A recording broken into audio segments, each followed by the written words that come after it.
Hello बच्चों, कैसे हो? First class. तो चलिए, radio activity part second, part one आपका कंप्लीट हो गया होगा। पार्ट वन में हम लोग कहाँ तक पढ़े हुए थे? तो पार्ट वन में हम लोग पढ़े हुए थे कि रेडियो एक्टिविटी क्या होती है। What do you mean by the radio activity? Radio activity process क्या होता है? कब हम कहते हैं कि यह रेडियो एक्टिव प्रोसेस है? रेडियम की खोज कैसे हुई, किसने किया, कब किया, रेडियो एक्टिव प्रोसेस क्या होता है, ये सब हम लोग देख चुके हैं। और प्लस हम लोग देख चुके थे अल्फ़ा का फॉर्मेशन कैसे होता है। और अब हम लोग देखने जा रहे हैं बीटा का फॉर्मेशन। बीटा कैसे बनता है, बीटा रेस कहाँ से मीट होती है, क्यों? मोस्ट इम्पॉर्टेंट क्वेश्चन आपके नीट में यह क्वेश्चन क्यों पूछा जाता है बार बार, उसका एक रीजन है। तो वह रीजन क्या है? हम लोग जानते हैं कि radio active process nuclear process है। रेडियो एक्टिविटी यह एक न्यूक्लियर प्रोसेस है। मीन्स न्यूक्लियर प्रोसेस इसलिए कहते हैं क्योंकि न्यूक्लियस से ही अल्फा बीटा गामा का एमिशन होता है, इसलिए इसको न्यूक्लियर प्रोसेस कहते हैं। तो nuclear process. Now the question कि since there is nothing of the negative charge inside the nucleus, negative charge nucleus के अंदर तो है नहीं, और यहाँ से जब बीटा का इमिशन होता है तो जानते हैं कि बीटा जब इमिट होता है, beta -1 0, this is the beta. You can write like this also, -1 E0, ऐसे भी लिख सकते हो बेटा। बीटा ऐसे लिखो या ऐसे लिखो, तो बीटा का इमिशन होता है। अब ये जो बीटा पार्टिकल है ना, बीटा पार्टिकल्स, तो बीटा पार्टिकल का चार्ज कितना है? नेगेटिव -1। मास नंबर कितना है? 0। Keep in mind. अब चाहे ऐसे लिखिए या चाहे ऐसे आप लिखिए। This is the fast moving electron, this is the fast moving electron, fast moving electron, okay, of energy approx 2 million electron volts. इस एनर्जी के इलेक्ट्रॉन का बीटा कहते हो, बीटा रेस कहते हो। चलिए, चूंकि यह न्यूक्लियर प्रोसेस है तो अभी हम आपको बताने जा रहे थे कि बीटा रेस का जो इमिशन है वह नीट में बार बार क्यों आता है, या आईआईटी में बार बार ये क्यों आता है। इसलिए आता है कि न्यूक्लियस के अंदर नेगेटिव कोई चार्ज पार्टिकल है नहीं, तो नेगेटिव कहाँ से आया, नेगेटिव कैसे बना, यही मोस्ट इम्पॉर्टेंट क्वेश्चन है। क्लियर? तो आप पढ़ चुके हैं क्या अल्फा का इमिशन कैसे होता था? अल्फा पार्टिकल की कुछ प्रॉपर्टी आपको बता चुका हूं, और अल्फा बीटा गामा की सभी प्रॉपर्टी का कंपैरेटिव स्टडी, यानी कि एक साथ अल्फा बीटा गामा का कंपेयर किया करके चार्ट बना लिया जाएगा अभी, मोस्ट इंपॉर्टेंट। यानी कि अल्फा की तुलना में बीटा का पेनिट्रेटिंग पावर क्या है, अल्फा की या बीटा की तुलना में गामा का पेनिट्रेटिंग पावर क्या है, उनका आयनाइजेशन पावर क्या है, लाइक दिस। सपोज करिए, आप अपने आप से पूछिए, यदि आपको केवल कह दे कि alpha ratio beta ratio gamma, what is the penetrating power, ratio of the penetrating power, मारिए निशान, जल्दी मारिए। तो हाँ, मारिए जल्दी, फटाफट मारिए, लिखिए पहले कि ऑप्शन रहेगा तब मारेंगे, नहीं ना। हाँ, आप लिखो पहले क्या रेशियो होता है, तुरंत बताओ। पेनिट्रेटिंग पावर का रेशियो क्या होता है? Alpha penetrating power ratio of alpha beta gamma का। लिखिए जल्दी आंसर, कितना लिखा?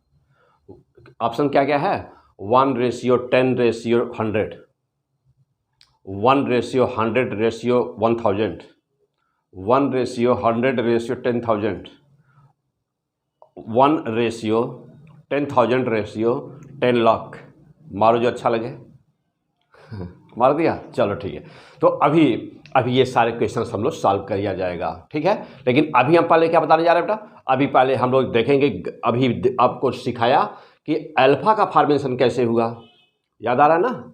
नहीं पढ़े हो तो जल्दी से पढ़ो। वीडियो नंबर 1 रेडियो एक्टिविटी का वीडियो नंबर 1 पहले कंप्लीट होना चाहिए, तब आप आएंगे वीडियो नंबर 2 पर। यह है रेडियो एक्टिविटी का part 2, P100 physics maths DP sir. चलिए स्टार्ट किया जाए। तो हम लोग देखने जा रहे हैं बीटा का फॉर्मेशन। तो formation of beta, right the heading, formation of beta particles, formation of beta particles.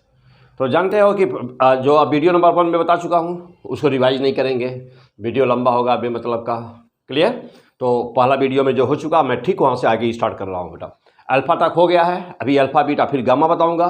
तो अल्फ़ा बीटा गामा का प्रोडक्शन कैसे हुआ, फिर उसकी एक साथ उसका कंपैरेटिव स्टडी किया जाएगा, एक साथ रेशियो सबका देखा जाएगा कि क्या उनका रेशियो है, और फिर आगे अभी तो बहुत बड़ा चैप्टर है ना। Okay, come on the point. तो formation of the beta particle का फार्मेशन कैसे होता है, चलो। तो वीडियो नंबर 1 में हम लोग देखे थे कि अल्फ़ा पार्टिकल का एमिशन हुआ। अल्फ़ा पार्टिकल का एमिशन होने के लिए क्या हो रहा था, वहाँ पर न्यूक्लियंस तो जानते हो, सब डिटेल बता चुके बेटा वीडियो नंबर 1 में। न्यूक्लियंस वे न्यूक्लियंस जिनकी एनर्जी युकावा पोटेंशियल से ज़्यादा थी। वे न्यूक्लियंस जिनकी एनर्जी युकावा पोटेंशियल से ज़्यादा थी। तो बहुत सारों ने क्या किया, मीन्स कि 4 न्यूक्लियंस से मिल करके क्या किया, तो 4 न्यूक्लियंस इसमें से मिले nucleons, how many nucleons, 4 nucleons. तो 4 न्यूक्लियंस से मिल करके इन्होंने किसका प्रोडक्शन किया, अल्फा पार्टिकल का प्रोडक्शन किया, अल्फा पार्टिकल का प्रोडक्शन कर दिया था। अब अल्फा पार्टिकल के इमिट होते ही क्या हुआ, अल्फा पार्टिकल के इमिट होते ही क्या हुआ। अब एक बात तो ध्यान देना, मोस्ट इम्पॉर्टेंट सारी बातें, कोई भी लाइन इसमें से मिस ना होने पाए, कोई भी लाइन चूकना नहीं चाहिए, क्योंकि इसकी कोई एक लाइन जो मैं बोल रहा हूँ, इसकी कोई एक लाइन ही आपको नीट या IIT क्वालिफाई करा देगी, और ये एक लाइन यदि मिस करेंगे तो पीछे कट जाएंगे। कोई लाइन मिस नहीं करना बेटा। आ जाओ, यहाँ पर न्यूक्लियस के इनसाइड पहली बात यह है कि एनर्जी ऑफ द न्यूक्लियस, एक लाइन यहाँ मेंशन करिए कि energy of nucleus,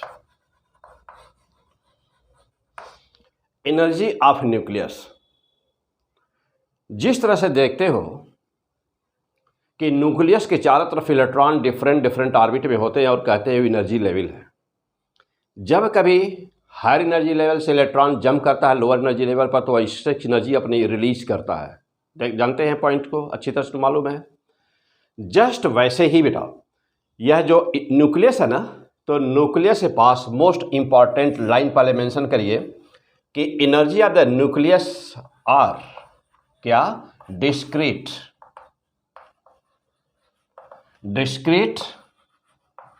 energy level. इस पॉइंट को पहले मेंशन करिए, अच्छी तरह से नोट करिए कि न्यूक्लियस की एनर्जी डिस्क्रीट होती है। अब कहोगे कि डिस्क्रीट का मतलब क्या हुआ, डिस्क्रीट का मतलब कि इसकी एनर्जी क्वांटाइज्ड होती है, मीन्स कि एनर्जी ऑफ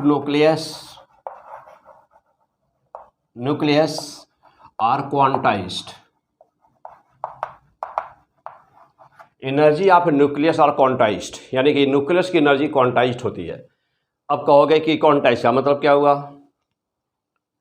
तो लॉ ऑफ क्वांटाइजेशन होता क्या बेटा, पीछे बहुत सारे वीडियो में आ चुका है।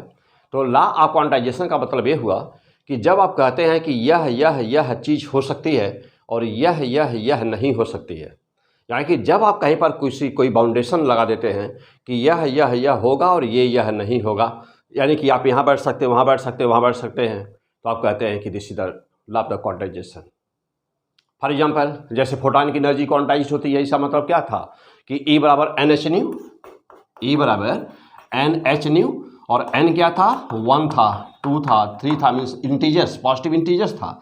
इसका मतलब कि एनर्जी कौन कौन सी संभावना बनती है, पहली एनर्जी कितनी हो सकती थी, H न्यू, दूसरी एनर्जी कितनी हो सकती है, अब यह देखो एक के बाद में ना 2 आया तो 2H न्यू, तीसरी एनर्जी कौन सी हो सकती थी, 3H न्यू, तो 1H new, 2H new, 3H new, ये हो सकता है। इसके अलावा और कोई वैल्यू पॉसिबल नहीं है।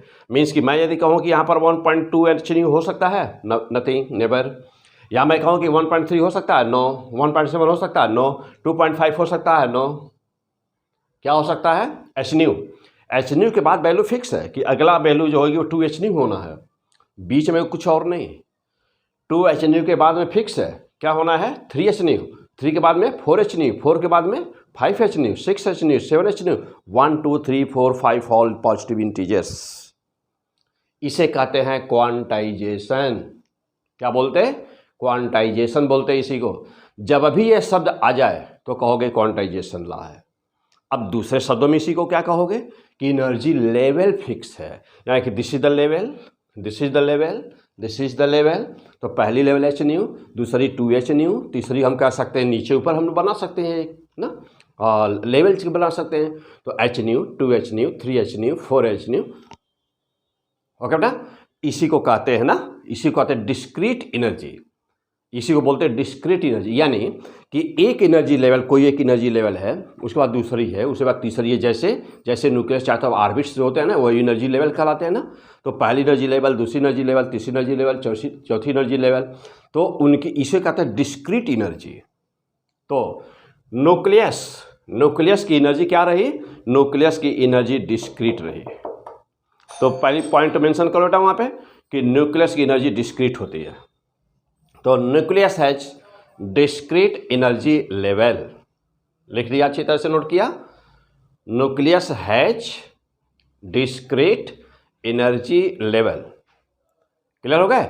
अब इस बात को जैसे मान लो कि हमको दिखाना हो, इस चीज़ को हमको दिखाना हो, डायग्राम पे दिखाना हो डिस्क्रीट एनर्जी लेवल को, तो कैसे दिखाएं? तो आ जाइए, देखो यहाँ पे डिस्क्रीट एनर्जी लेवल को कैसे दिखाओगे? डिस्क्रीट एनर्जी लेवल को कैसे दिखाओगे? देखो, तो discrete energy level, mind here. तो discrete energy level, discrete energy level कैसे दिखाएंगे? डिस्क्रीट एनर्जी लेवल, सपोज करें कि पहली एनर्जी लेवल है, ये दूसरी एनर्जी लेवल है, तीसरी एनर्जी लेवल ना,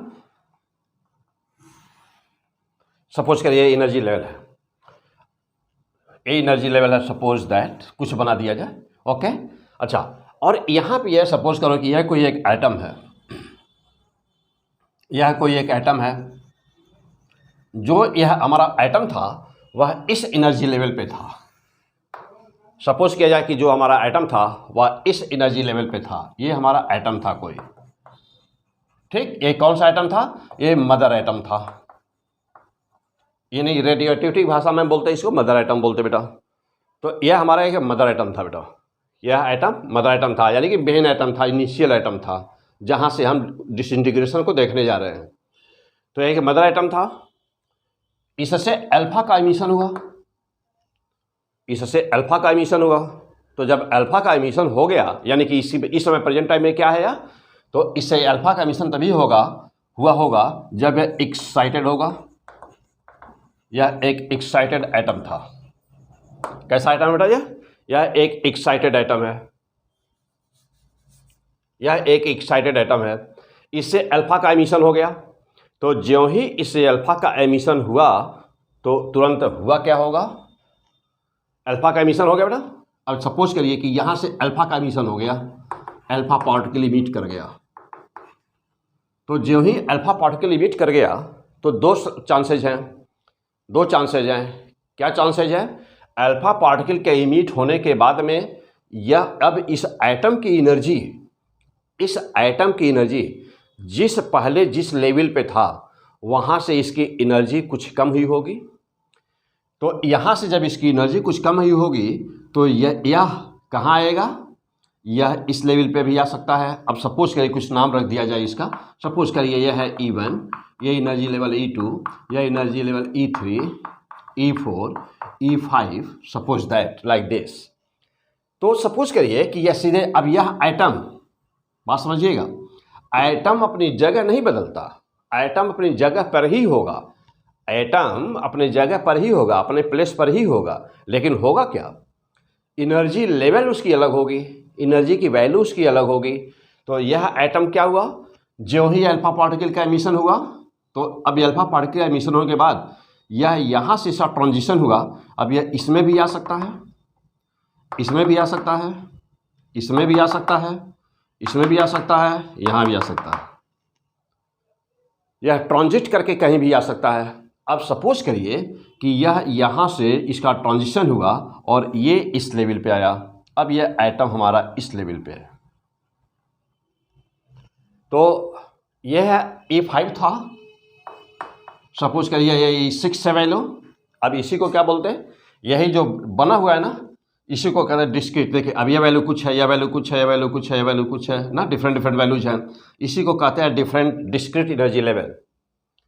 तो अब यह एटम हमारा यहाँ पे आ गया। जब यह ट्रांजिशन हुआ होगा इस लेवल से इस लेवल पर, यानी कि E6 से E3 पर, तो डेल्टा E की वैल्यू जो एक्सेस एनर्जी रही, delta E equal to how much E6 minus E3, E6 minus E3, delta E, that energy will emits, ये एनर्जी इमिट कर जाएगी।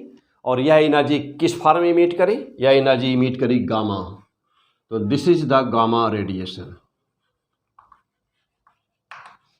अब एक बात तो बहुत ही साफ रही, क्या कि जो गामा का रेडिएशन मिला, तो गामा का रेडिएशन बीटा के पहले भी हो सकता है। कोई जरूरी नहीं है कि अल्फा के बाद में बीटा का एमिशन हो। अल्फा का एमिशन हुआ, अल्फा का एमिशन होते ही अल्फा के साथ ही बीटा का एमिशन हो गया। अल्फा का एमिशन हुआ, अल्फा के एमिशन के साथ ही किसका एमिशन हुआ, बीटा का एमिशन में भी possible. This is the possibility. ये भी हो सकता है कि न हुआ होता, गामा न हुआ होता। लेकिन जनरली क्या होता है, जो ही अल्फा का एमिशन होगा गामा का रेडिएशन होगा। गामा का रेडिएशन क्या होगा, क्योंकि अल्फा एमिशन जब हो गया, अल्फा का एमिशन क्यों हुआ, अल्फा का एमिशन इसलिए हुआ था क्योंकि वह हाईली इनर्जेटिक इस समय एटम न्यूक्लियस था। तो हाईली इनर्जेटिक न्यूक्लियस था, इसलिए अल्फा का एमिशन हुआ था। जो अल्फा का एमिशन हुआ तो ग्राउंड अब लो लेवल में आएगा, एनर्जी लेवल में एटम। तो लो लेवल में कैसे आएगा, एनर्जी का ट्रांसफर करेगा, एनर्जी इमिट करेगा। एनर्जी का एमिशन हुआ, एनर्जी इमिट हुआ। जो एनर्जी इमिट हुआ, अब देखो लो लेवल में आया तो एक्सेस एनर्जी इमिट हो गई गामा के रेडिएशन के फॉर्म में। अब तो एक बात तो बिल्कुल क्लियर हो गई। क्या क्लियर हो गई, कि गामा का इमिशन साथ ही साथ हमको बीटा के पहले ये पता चल गया कि गामा का इमिशन होता कैसे है। ठीक है ना। तो चलिए आइए पहला पॉइंट यहाँ पर मेंशन करिए गामा के लिए। तो गामा के लिए पहले ये पॉइंट मेंशन करिए कि गामा का इमिशन, पहली बात है कि गामा का इमिशन होता कैसे है। तो चलिए तो लिखिए वहाँ पे कि गामा रेज, इसके विषय में इसी पूरी प्रॉपर्टी हम लोग वही बाद में पढ़ेंगे। पहले हम लोग बीटा पढ़ने जा रहे हैं, लेकिन बीटा के पहले यहाँ पे गामा मिला। तो आ जाइए, तो गामा रेज का इमिशन कैसे हुआ। तो gamma rays emitted due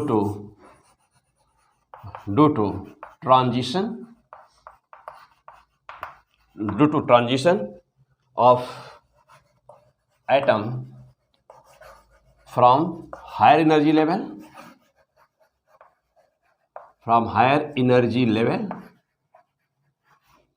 to lower energy level, from higher energy level to lower energy level, means कि जो गामा का ट्रांजिशन होता है, तो गामा का ट्रांजिशन न्यूक्लियस के अंदर से नहीं होता। Be sure. गामा का एमिशन कैसे होता है, गामा हायर मीन्स पूरा न्यूक्लियस, ये न्यूक्लियस ना, तो न्यूक्लियस हायर एनर्जी लेवल से लो एनर्जी लेवल में आता है। न्यूक्लियस हायर एनर्जी लेवल से लो एनर्जी लेवल में आता है। मीन्स कि जो एटम है, एटम अपने हायर एनर्जी लेवल से लो एनर्जी लेवल में आता है। गामा का रेडिएशन जैसे अल्फा का रेडिएशन, ध्यान दीजिएगा कि अल्फा का रेडिएशन अंदर से हो रहा है, न्यूक्लियस के अंदर से हो रहा है, जबकि गामा का रेडिएशन न्यूक्लियस के हायर एनर्जी लेवल से लोअर एनर्जी लेवल में आने के कारण होता है। क्लियर। हाँ, लाइट गई थी, आ गई। ओके, चलो ना, तो ओके क्लियर है बेटा। यहाँ पे देखो, तो न्यूक्लियस एक बार फिर से सुन लो फिर ओवरऑल। सबसे पहला काम क्या हुआ, कोई भी न्यूक्लियस यानी कि कोई भी एटम के अंदर न्यूक्लियस ना बेटा, तो एटम कहो या न्यूक्लियस, तो कोई भी न्यूक्लियस जब हायर एनर्जी लेवल पर होता है, यानी कि उसके न्यूक्लियस के अंदर न्यूक्लियंस युकावा की energy, nucleons energy Yukawa potential यानी युकावा एनर्जी लेवल से ज़्यादा जब हो जाते हैं,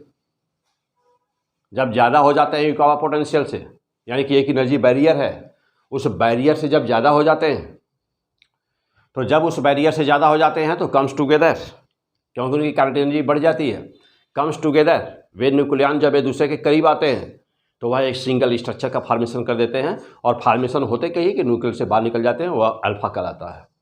और वह alpha particle that is the nucleus of the helium, positively charge nucleus of the helium. Clear. अच्छा, अब जिससे अल्फा का एमिशन हुआ तो वह अब उस एनर्जी लेवल में तो नहीं रहेगा, क्योंकि अल्फा के इमिट होते ही एनर्जी लेवल चेंज हो जाती है। अब तो मैक्सिमम चांसेस होती हैं कि वह वहाँ नहीं रहेगा। तो जब वहाँ नहीं रहेगा तब किस स्टेट में आएगा, जब वहाँ नहीं रहेगा तो किसी भी डाउन होगा, तो डाउन में किसी भी लेवल में आ सकता है। यह डिस्क्रीट एनर्जी लेवल है। क्या है यह? ये पूरा इसी को कहते हैं ना बेटा, इसी को कहते हैं discrete energy level. Mind here, this is the discrete energy levels. अब ये ट्रांजिट करके कहाँ पर आया, यहाँ पर सपोज करिए इस एनर्जी लेवल में आया। अब इस एनर्जी लेवल में आया तो during the transition of the nucleus from high energy level to lower energy level, excess energy release in the form of the gamma rays. Excess energy released in the form of the gamma rays. Note कर लिया ठीक से? हाँ, और यह जो excess energy होती है, याद रखना कि न्यूक्लियस के अंदर से नहीं आया, न्यूक्लियस के ट्रांजिशन से आया। न्यूक्लियस हायर एनर्जी लेवल से लो एनर्जी लेवल पर आया, अपने एक्सेस एनर्जी को इमिट कर दिया, उसे कहते हैं गामा रेज। बार बार आपके एग्जाम में ये क्वेश्चंस पूछा जाता है, थ्योरेटिकल क्वेश्चन बन के आता है। चलो बेटा आगे बढ़ा जाए, आ जाओ। तो क्या पढ़ रहे हो हम लोग? धुनाई कर रहे हैं किसकी? Radio activity. हाँ, पढ़ रहे हैं हम लोग फिजिक्स, रेडियो एक्टिविटी। कहाँ से कैसे अल्फा बीटा गामा बनता है, कहाँ से आता है, हम लोग ये पढ़ रहे हैं। चलिए और आगे देखा जाए क्या है ना, P100 physics. Okay, come on the point. चलो बेटा, अब इसके आगे बात हो रही थी बीटा की। अब चलो भाई, फॉर्मेशन ऑफ बीटा कैसे हुआ। अब ये जब न्यूक्लियस हायर एनर्जी लेवल से जब इस एनर्जी लेवल में यह न्यूक्लियस आया, तो अब यहाँ पर क्या हुआ, क्योंकि अब अपने एक्सेस एनर्जी को इमिट कर चुका है, यहाँ पे आ चुका है। लेकिन अभी भी क्या है, वह हायर एनर्जी लेवल पर ही है, ग्राउंड स्टेट में नहीं है अभी भी एटम। तो अच्छा, अब एक एटम की बात तो वहाँ पे हो नहीं रही है, बहुत सारे एटम्स होंगे। जानते हो आगाद्रो नंबर कितना होता है? एक मोल में 10⁻23 एटम्स होते हैं, जानते हो। तो अब ये एटम अभी भी यह न्यूक्लियस हायर एनर्जी, तो बहुत सारे ऐसे होंगे ना, तो कोई यहाँ पर होगा, कोई यहाँ पर होगा, कोई यहाँ होगा, कोई यहाँ होगा, कोई यहाँ होगा ना, कोई हायर एनर्जी लेवल में होगा। तो कोई न कोई न्यूक्लियस जो हायर एनर्जी लेवल में है, कोई न कोई न्यूक्लियस जो हायर एनर्जी लेवल में है। क्लियर? तो हुआ क्या वहाँ पर, होगा क्या, तो कोई न कोई ऐसा न्यूक्लियस होगा जो हाई एनर्जी लेवल पर होगा। उसमें होगा क्या, तो उसके अंदर का कोई न कोई न्यूक्लियस जिसकी एनर्जी ज़्यादा है, यहाँ के माइंड हियर। अब क्या हुआ था, 4 न्यूक्लियस थे और 4 न्यूक्लियस मिल करके क्या बना दिए थे, अल्फा पार्टिकल बना दिए थे। अल्फा पार्टिकल का फॉर्मेशन किए थे। 4 न्यूक्लियस मिल करके अल्फा पार्टिकल का फॉर्मेशन किए थे। सपोज करो कि वहां पर कोई न कोई एक ऐसा न्यूक्लियस था जिसकी एनर्जी ज़्यादा थी, क्योंकि उस लेवल में तो बहुत सारे ऐसे पार्टिकल्स होंगे ना जिनकी एनर्जी बहुत ही ज़्यादा रही होगी, लेकिन 4 ही ने मिल करके तो अल्फा का फॉर्मेशन किया, 4 ही मिल करके अल्फा का फॉर्मेशन किए। ठीक, तो जब 4 ही ने मिल करके अल्फा का फॉर्मेशन किया तो कोई न कोई एक पार्टिकल ऐसा था जिसकी एनर्जी लेवल ज़्यादा थी उस समय, जिसकी एनर्जी ज़्यादा थी, कोई न कोई था जिसकी एनर्जी ज़्यादा थी। बहुत सारे न्यूक्लियंस है, तो जिसकी एनर्जी ज़्यादा थी और जिसने अल्फा के फॉर्मेशन में भाग नहीं लिया, वो क्या हो जाएगा? अब क्या करेगा वह? क्या करेगा वह? जल्दी बोलो। एनर्जी जैसे मान लो कि 5 न्यूक्लियन हैं, जैसे मान सपोज करो कि 5 nucleons are there which has the identical energy level, but only 4 nucleons takes part in the formation of the alpha, and the one is the excess and have the same energy. What will happen after that? 4 ने तो बना लिया alpha का, लेकिन जो एक बचा उसका क्या हुआ? वो क्या करेगा? हाँ, तो चूंकि उसकी एनर्जी ज़्यादा थी, अल्फा के फॉर्मेशन में वो भाग नहीं लिया, तो जो भाग नहीं लिया उसका डिसइंटीग्रेशन हो जाता है। तो आपने देखा कि अल्फा कैसे बना, आपने देखा कि गामा कैसे बना, और अब आप देखने जा रहे हैं बीटा कैसे बना। तो चलिए, तो फॉर्मेशन ऑफ द बीटा ये नोट कर लिए होंगे स्ट्रक्चर। चलिए आ जाइए, अब देखिए यहाँ पर बीटा कैसे बना। तो बीटा का फॉर्मेशन कैसे हुआ, चलिए आ जाइए। चलो बेटा, तो बीटा का फॉर्मेशन, तो जो न्यूक्लियन बीटा के फॉर्मेशन अल्फा के फॉर्मेशन में भाग नहीं लिया, वो अपने आप को क्या किया? तोड़ दिया, अपने आप को तोड़ दिया, डिसइंटीग्रेट हो गया, टूट गया। अब बीटा का फॉर्मेशन 2 टाइप का होता है, जिसको कहते हैं बीटा इमिशन। तो बीटा इमिशन का case number first, formation of the beta. तो now the formation of beta, there may be the 2 cases of the beta. देखो बेटा, very fantastic point, beta formation. तो बीटा फॉर्मेशन में 2 चीज़ें आती हैं बीटा फॉर्मेशन के अंदर, most important lines, most important lines, अच्छी तरह समझना। क्लियर? देखो, तो अब बीटा का फॉर्मेशन मेरा 2 तरह से होता है। एक तो होता है -1 E0, means this is the beta particle which you know the beta particle, -1 E0, और दूसरा +1 E0, this is also the beta emission. Means there are 2 types of the beta emission. होता है क्या? हाँ, और दोनों के दोनों होते कैसे बेटा? दोनों कैसे होते हैं? चलो अब जा देखना। तो बीटा इमिशन, और अब तो एक सेंटेंस, एक लाइन में कहा जाए कि बीटा का फॉर्मेशन कैसे हुआ, तो आपसे 4 ऑप्शन देगा, A, B, C, D option देगा।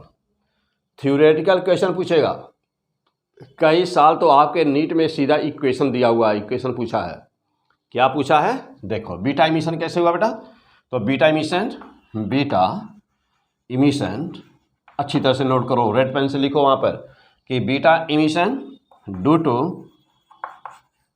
To main line disintegration,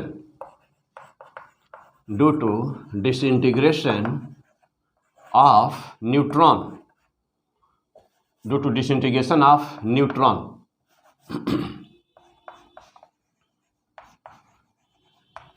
due to disintegration of neutron. तो लिखे वहाँ पर कि बीटा का इमिशन कैसे हुआ? Main line due to disintegration of the neutrons, right this line, disintegration of the neutrons. अब ये क्या होता है डिसइंटीग्रेशन ऑफ न्यूट्रॉन्स? तो चलिए अब यहाँ पे आ जाइए। पहले जब कहा जाए कि बीटा का इमिशन कैसे हुआ, तो कहेंगे it is due to the disintegration of neutron. Clear? चलिए अब देखो बेटा, अब ये कैसे बना?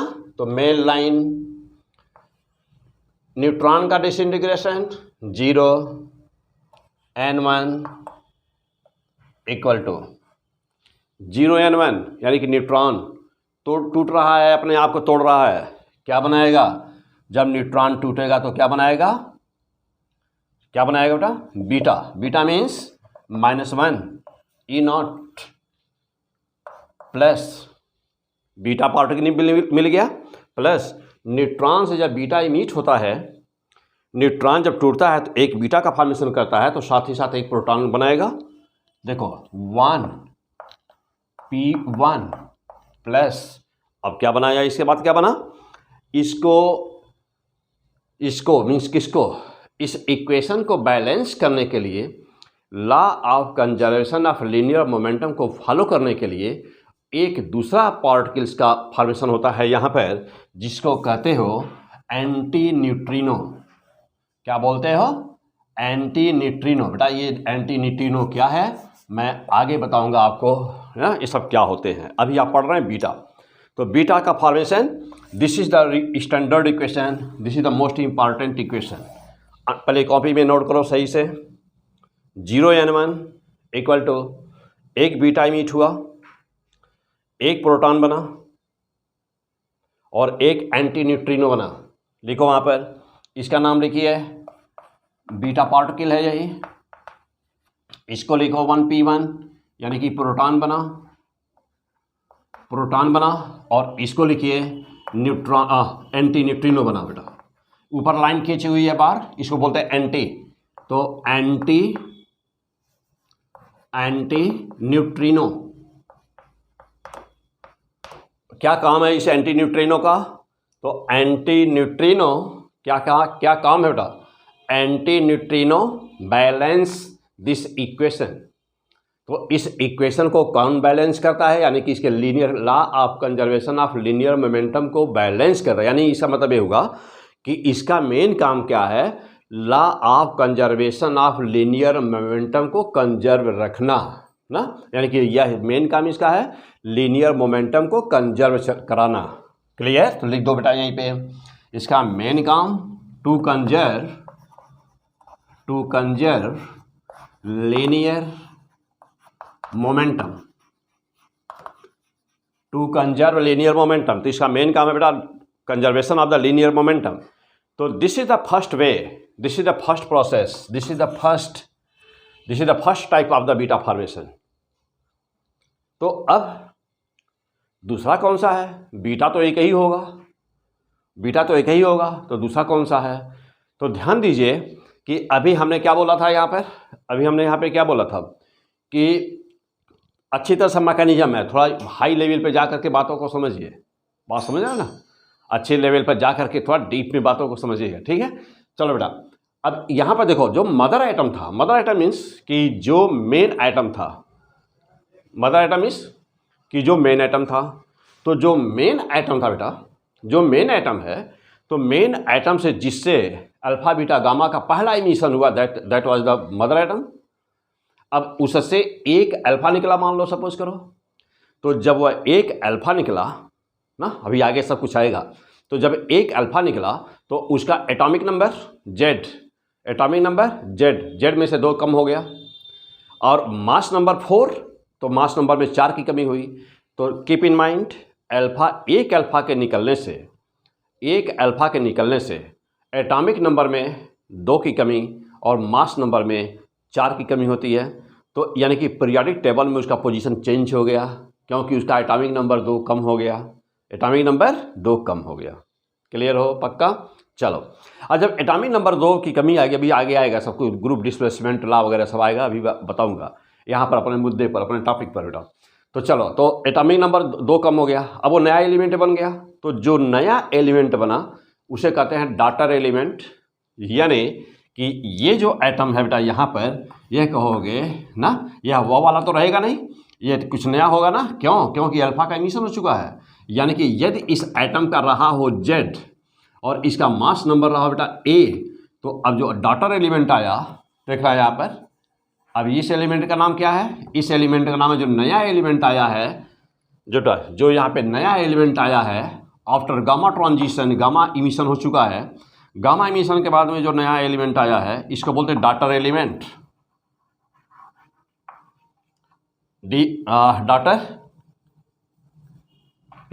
Daughter element. तो ये है डॉटर एलिमेंट। अब डॉटर एलिमेंट से mind mother element, mother nucleus, ये है डॉटर न्यूक्लियस। तो तो यानी कि नया जो बना, तो जो डॉटर न्यूक्लियस बना, अब इसका जेड कितना हुआ, तो अब इसका जेड हुआ Z-2, यानी कि 2 कम हो गया क्योंकि एक अल्फा निकला हुआ है। और इसका मास नंबर कितना हुआ, तो मास नंबर A-4। तो A-4 एक अल्फा निकलने के बाद जो नया एलिमेंट बना, जो न्यू एलिमेंट क्रिएट हुआ, उसका एटॉमिक नंबर में 2 की कमी हुई और मास नंबर में 4 की कमी हुई। This is the daughter element. Clear हो गए? चलो, अब सवाल ये था कि बीटा का फॉर्मेशन। तो बीटा जब ये डॉटर एलिमेंट, अभी भी इसकी एनर्जी लेवल ज़्यादा है, अभी भी इसकी एनर्जी लेवल ज़्यादा है। ओके, अब जब एनर्जी लेवल ज़्यादा का सेंस क्या है कि उसके अंदर जो न्यूक्लियस अभी हाई एनर्जी लेवल पे है। तो जब हाई एनर्जी लेवल पर, अच्छा अब क्या सब के सब नहीं, कोई कहीं कोई कहीं कोई कहीं कोई कहीं, क्योंकि पूरा न्यूक्लियस का डिस्क्रीट एनर्जी लेवल है। तो न्यूक्लियस का हाई एनर्जी लेवल, जब हाई एनर्जी होगी तो कहेंगे हाई एनर्जी लेवल में है, उससे कम होगी तो कहेंगे नीचे है, यानी कि क्योंकि न्यूक्लियस की एनर्जी डिस्क्रीट होती है। एटम की एनर्जी क्या होती है, atom follow discrete energy level. Note करो, लाइन लिखो जल्दी। Atoms follow discrete energy level. Note कर लिया? Atoms follow discrete energy level, nucleus follow discrete energy level. चलिए अब फिर से आ जाइए अपने पॉइंट पर, मेन पॉइंट पर। ये न्यूक्लियस हमारा, सपोज करिए कि बहुत सारे न्यूक्लियॉन्स थे जो युकावा पोटेंशियल से ज़्यादा जिनकी एनर्जी थी। उसमें से 4 न्यूक्लियॉन्स, यानी कि 2 प्रोटॉन के फॉर्म में और 2 न्यूट्रॉन के फॉर्म में, यानी कि 4 nucleons comes together and form a single structure that is called alpha particle. Alpha के मिशन हो गया। अब उसमें से चूंकि हाई एनर्जी लेवल था, बहुत सारे अभी भी न्यूक्लियॉन्स वहाँ थे जिनकी एनर्जी अभी भी हाई है, हाईली एनर्जेटिक, अभी भी उनकी एनर्जी बहुत ज़्यादा है। वो क्या करेंगे, बैठे नहीं रहेंगे चुपचाप। उसमें से कुछ, यानी कि कुछ में से जो न्यूट्रॉन के फॉर्म में होगा, तो वह अभी न्यूट्रॉन के फॉर्म में जो था एक टूटा, तो क्या केवल न्यूट्रॉन के फॉर्म में है वही टूटेगा? क्या प्रोटॉन के फॉर्म में है और हाई एनर्जी लेवल है, वो भी न्यूक्लियॉन्स है, क्या वो नहीं टूट सकता? जल्दी बोलो। हाँ, टूट सकता कि नहीं? सोचो सोचो यार, जल्दी सोचो, जल्दी बोलो। वह भी टूट सकता है कि नहीं? पक्का टूट सकता है, वो भी न्यूक्लियॉन्स, वो भी टूट सकता है। तो पहला आपको बार बार आपके एग्जाम में जो आता है, कहता है कि बीटा का फॉर्मेशन कैसे होता है। तो यदि थ्योरेटिकल क्वेश्चन बना के देगा तो चारों ऑप्शन में से वह लाइन खोजना जहाँ पर लिखा होगा डिसइंटीग्रेशन ऑफ द न्यूट्रॉन, वह लाइन खोज लेना। जहाँ पे लाइन मिले उस पर ABCD में से जिस पर भी हो उस पर बस दनादन मार देना निशान।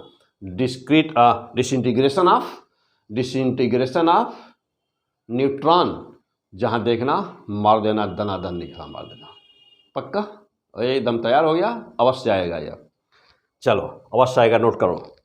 अच्छा, अब कभी भी क्या करेगा ना, एक साल तो क्वेश्चन पूछा था, यह इक्वेशन क्वेश्चन में इसको दे दिया 0n1 और ये पूरा इक्वेशन बना के दे दिया ना, इक्वेशन बना के दे दिया और कहा कि इस प्रोसेस को क्या कहते हैं। बहुत ही फैंटास्टिक, बहुत ही अच्छा क्वेश्चन कि इसको क्या कहते हैं, क्या कहते हैं, क्या कहेंगे। अब वहाँ पर अब जैसे मान लो कह रहा है कि 4 ऑप्शन बना दिया, प्रोटॉन का डिसइंटीग्रेशन है, न्यूट्रॉन का डिसइंटीग्रेशन है, इलेक्ट्रॉन कैप्चर है, 4 ऐसे इक्वेशन बना देगा, 4 लाइन बना दिया, 4 ऑप्शन बन गया।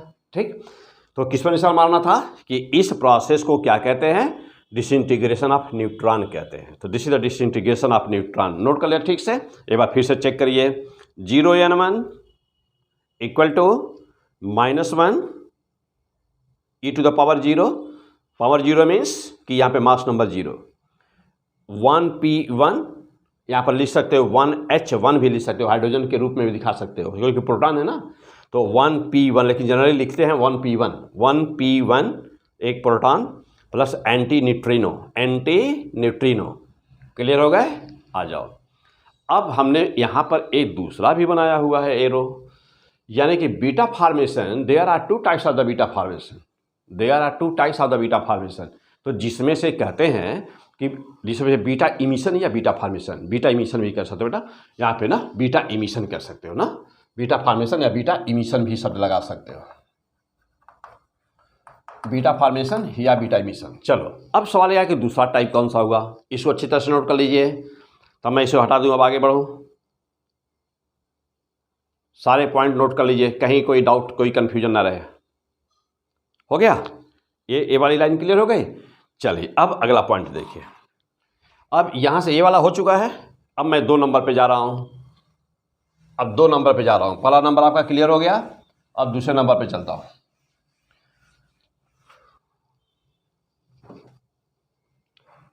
दूसरे नंबर पर अब वहाँ पे क्या है भाई, चलो आ जाओ देखो। अब ये 2 नंबर क्या है, पहला नंबर तो हो गया था, चलो भाई अब आ जाओ 2 नंबर पर।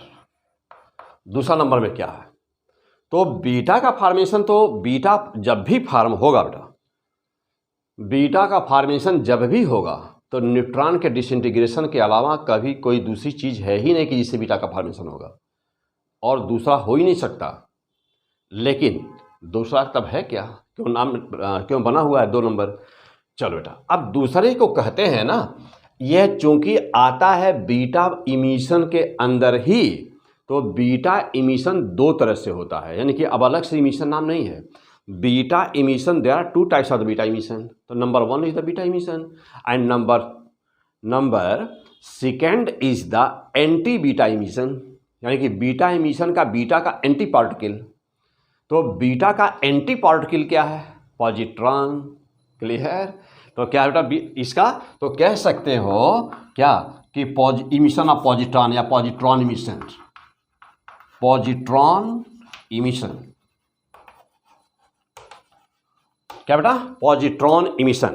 पॉजिट्रॉन इमिशन इसी का anti particle, anti particle of beta, anti particle of beta ना, anti particle of beta, beta का एंटी पार्टिकल। तो पॉजिट्रॉन, तो यानी कि दूसरे नंबर को कहते हो ना, 2 नंबर को कहते हो पॉजिट्रॉन इमिशन। तो अब क्या पॉजिट्रॉन इमिशन सही रहेगा बोलना या कि बीटा इमिशन? बीटा इमिशन, नाम इसका बीटा इमिशन। तो बीटा इमिशन जब कभी न्यूट्रॉन का डिसइंटीग्रेशन होगा तो बीटा का फॉर्मेशन, और बीटा इमिशन में ही दूसरा होता है anti particle of the beta emission का इमिशन, यानी कि पॉजिट्रॉन इमिशन। अब यहां क्या हुआ, चलो अजय फिर इनिशियल पॉइंट पर चलिए।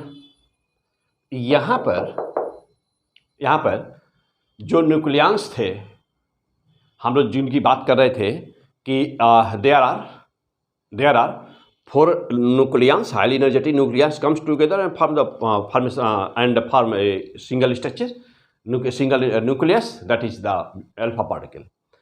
इसके बाद यदि क्या चांसेस हैं, इसके बाद वहाँ न्यूक्लियंस में जानते हो कि न्यूट्रॉन कभी न्यूट्रॉन नहीं रहता, न्यूट्रॉन हमेशा प्रोटॉन में, और प्रोटॉन हमेशा न्यूट्रॉन में कन्वर्सिबल होता है, पाई मेसॉन के एक्सचेंज के कारण हमेशा बदलता रहता है।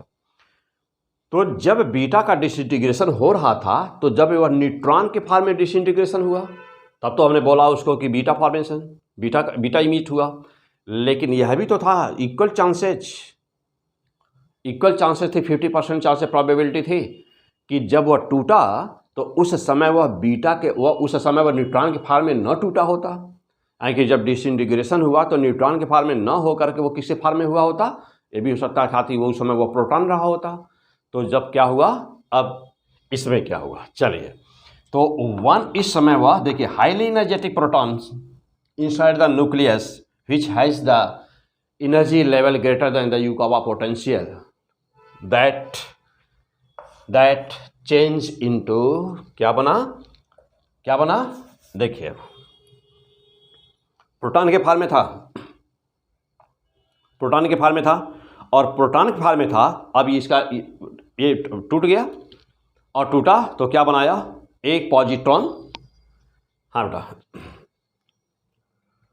हाँ बेटा, तो अब आ जाओ, तो यह प्रोटॉन के फॉर्म में था, जो टूटा, चलिए बोलिए 1 पॉजिट्रॉन प्लस 1 ई नॉट, यानी कि ठीक उसी का एंटी पार्टिकल, देखिए बीटा का एंटी पार्टिकल बना, प्लस क्या बना 0n1, 0n1 एक न्यूट्रॉन बन गया, तो एक पॉजिट्रॉन एक न्यूट्रॉन, जस्ट उसी का एंटी, और प्लस क्या बना एक न्यूट्रिनो, तो वहाँ पे था एंटी न्यूट्रिनो, अब ये बना न्यूट्रिनो। यह भी न्यूट्रिनो का मेन काम क्या है जानते हो, to conserve the linear momentum, तो ये क्या रहा, to conserve linear momentum, to conserve linear momentum, तो लीनियर मोमेंटम को कंजर्व करने के लिए ये बना। अब तो ये था number second, right the point, most most most important line. तो दो लाइनें आपको बहुत ही ज़बरदस्त यानी कि बहुत ही इंपॉर्टेंट मिली। एक, अब इसको क्या कहेंगे, डिसइंटीग्रेशन ऑफ प्रोटॉन, यस, तो राइट द पॉइंट, ये क्या हुआ, डिसइंटीग्रेशन ऑफ प्रोटॉन, तो प्रोटॉन का डिसइंटीग्रेशन हुआ बेटा, तो प्रोटॉन का डिसइंटीग्रेशन होता है तो क्या होता है, और न्यूट्रॉन का डिसइंटीग्रेशन होता है तब क्या होता है, आ जाओ एक बार फिर से ओवरऑल, हाँ पक्का फर्स्ट क्लास। चलो क्या पढ़ रहे हो, P100 फिजिक्स, क्या पढ़ रहे हो, radio activity, okay radio activity. पहला, सबसे पहले एक न्यूक्लियस था तुम्हारे पास, एक बार ओवरऑल समरी, एक सबसे पहले क्या हुआ, एक न्यूक्लियस था तुम्हारे पास, न्यूक्लियस की एनर्जी बहुत ज़्यादा थी, न्यूक्लियस की एनर्जी डिस्क्रीट होती है, यानी कि ग्राउंड स्टेट से लेकर के हायर एनर्जी लेवल होती है उसकी, उसमें से किसी भी लेवल पर वह न्यूक्लियस हो सकता है। ग्राउंड लेवल के ऊपर है तो वह एक्साइटेड एनर्जी कहलाता है, यानी कि ग्राउंड लेवल पे जो एनर्जी मिनिमम एनर्जी होती है वो ग्राउंड एनर्जी लेवल होती है, उससे ज़्यादा एनर्जी होती है तो हम कहते हैं कि वो हाई एनर्जी लेवल पर है। जब वह न्यूक्लियस हाई एनर्जी लेवल पर होता है और बहुत ही अनस्टेबल होता है, वह उस समय बहुत ही अनस्टेबल होता है, जानते हो कि जिनका एटॉमिक नंबर 56 होता है उससे ज़्यादा वाले जो भी आइटम्स होते हैं ना, वो भी होते हैं, वो अनस्टेबल होते हैं। और अनस्टेबल होना, किसी भी न्यूक्लियस का या आइटम का अनस्टेबल होना, इस बात पर डिपेंड करता है कि उसमें उसके न्यूट्रॉन और प्रोटॉन का रेशियो क्या है। तो ये सारी बातें अभी आएगा, सब कुछ बेटा आएगा, जहाँ पर एटम बम वगैरह पढ़ाऊँगा अभी ना, न्यूक्लियर फ्यूजन जहाँ बताऊँगा, अभी सब बहुत ही अच्छी तरह फर्स्ट क्लास जबरदस्त आएगा सब कुछ अभी ना, अभी गजब का हम लोग देखा जाएगा बेटा, आगे है सब कुछ। फिलहाल यहाँ स्टेप बाय स्टेप, क्या क्यों कैसे, कोई ऐसी चीज़ ना हो जो आप न जानते हो। P100 फिजिक्स पर पढ़ने का यही है कि क्या क्यों कैसे, ओके। चलिए फिलहाल आओ आगे बढ़ते बेटा। तो हाँ, कहा क्या हुआ था, तो चूँकि न्यूक्लियस की एनर्जी डिस्क्रीट होती है, जब डिस्क्रीट एनर्जी होती है तो किसी भी हायर एनर्जी लेवल में अपना न्यूक्लियस अपना आइटम हो सकता है। जब कोई आइटम या न्यूक्लियस हायर एनर्जी लेवल पर होता है और उसके अंदर जो न्यूक्लियंस होते हैं, तो वह न्यूक्लियंस भी देखो, न्यूक्लियस अब कहोगे न्यूक्लियस भी डिस्क्रीट एनर्जी लेवल का है, और सब एक आइटम मान लो कि हाई एनर्जी लेवल पर है, तो क्या सभी न्यूक्लियंस एक ही एनर्जी लेवल पर होंगे, उसी में होंगे? क्या सभी न्यूक्लियंस की एनर्जी लेवल वही होगी जो न्यूक्लियस की होगी? नहीं, न्यूक्लियस के अंदर सभी न्यूक्लियंस भी डिफरेंट एनर्जी लेवल पर होते हैं। डिस्क्रीट एनर्जी लेवल, न्यूक्लियस तो है ही डिस्क्रीट, उसके अंदर के सभी न्यूक्लियंस भी डिस्क्रीट एनर्जी लेवल पर होंगे।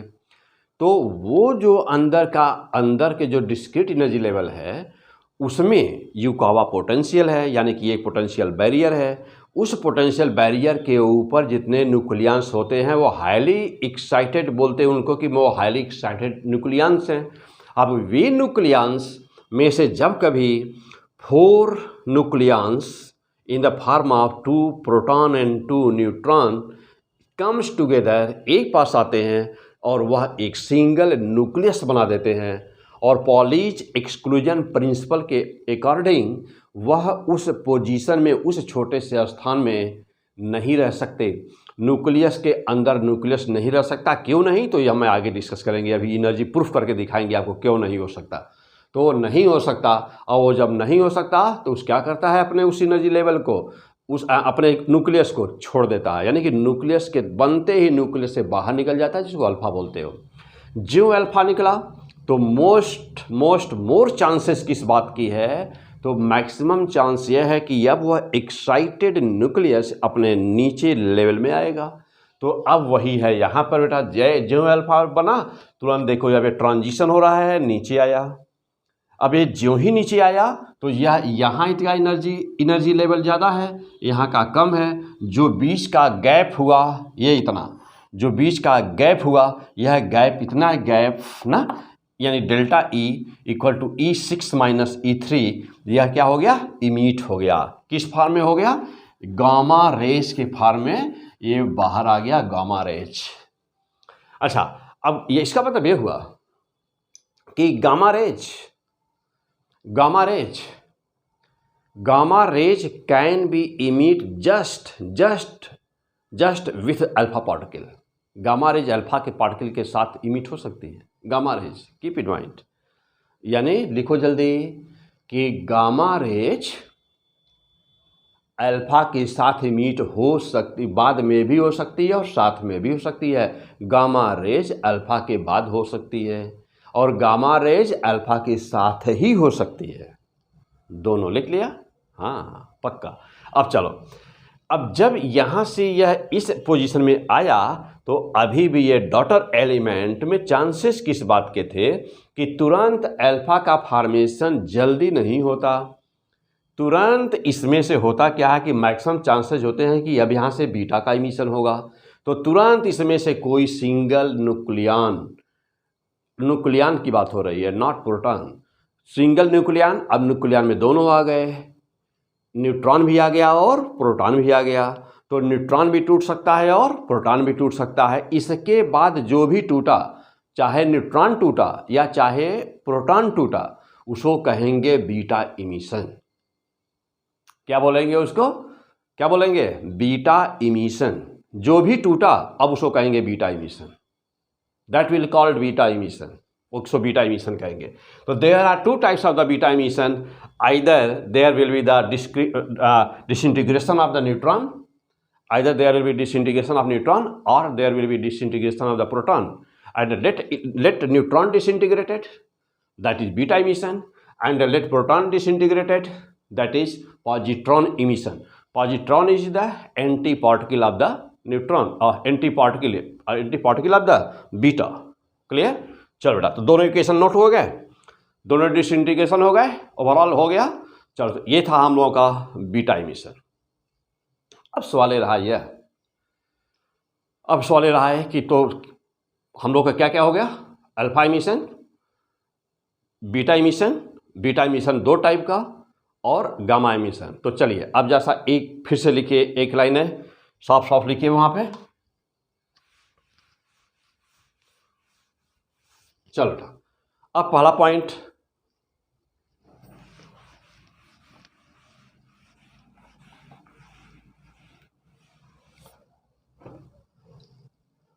हाँ, अब क्या कि अल्फा का इमिशन, बीटा का इमिशन, अल्फा इमिशन हो गया, बीटा इमिशन हो गया और गामा इमिशन।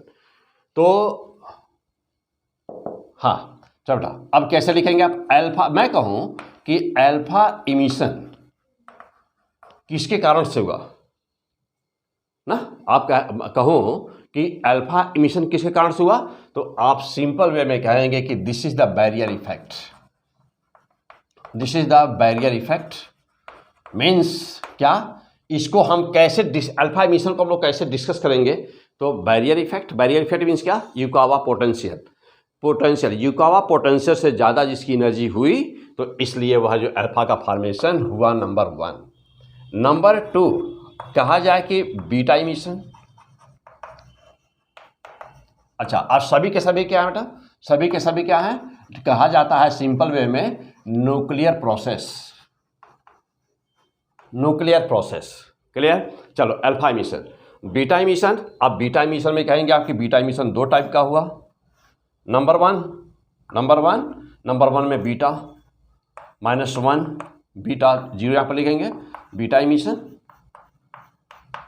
और नंबर 2 में क्या कहेंगे, नंबर 2 में कहेंगे +1 बीटा 0, इसका एंटी पार्टिकल यानी कि इसको कहेंगे आप पॉजिट्रॉन इमिशन।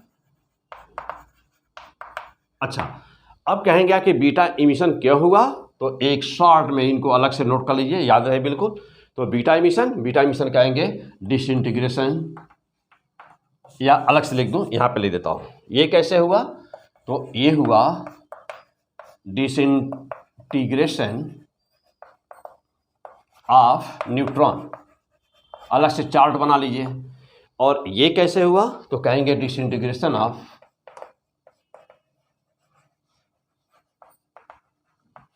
प्रोटॉन, अलग से चार्ट बना लीजिए। हो गया, 2 हो गए। अब आ जाइए तीसरा नंबर। तीसरा number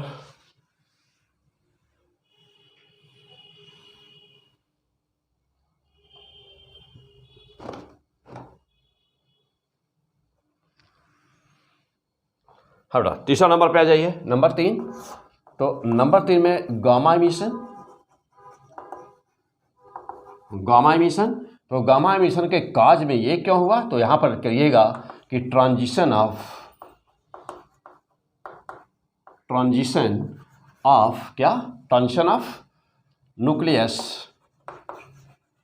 nucleus from higher energy level to lower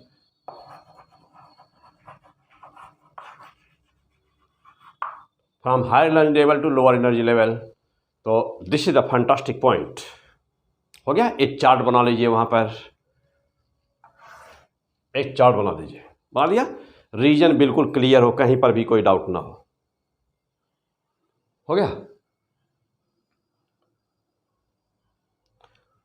यहां पे बेटा ये शब्द और लिख देना, बैरियर है ना, पोटेंशियल बैरियर लिखिएगा, पोटेंशियल बैरियर इफेक्ट। हो गया बेटा। चलो अब आ जाओ, आगे बढ़ा जाए। यहां से नोट कर लिए सब लोग, फर्स्ट क्लास यहीं पर नोट करिए जल्दी जल्दी। हाँ, अगला पॉइंट अब चलते हैं हम लोग आगे।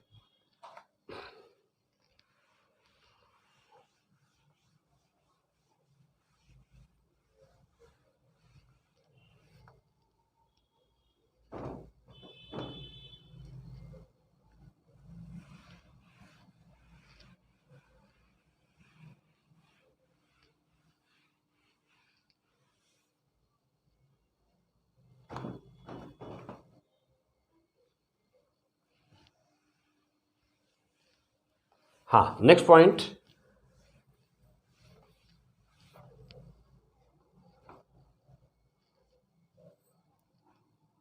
चलिए, अब अल्फा बीटा गामा तो देख चुके हम लोग कि अल्फा का फॉर्मेशन कैसे हुआ, बीटा का फॉर्मेशन कैसे हुआ और गामा का फॉर्मेशन कैसे हुआ। ठीक, अब इनका कंपैरेटिव स्टडी आ जाइए।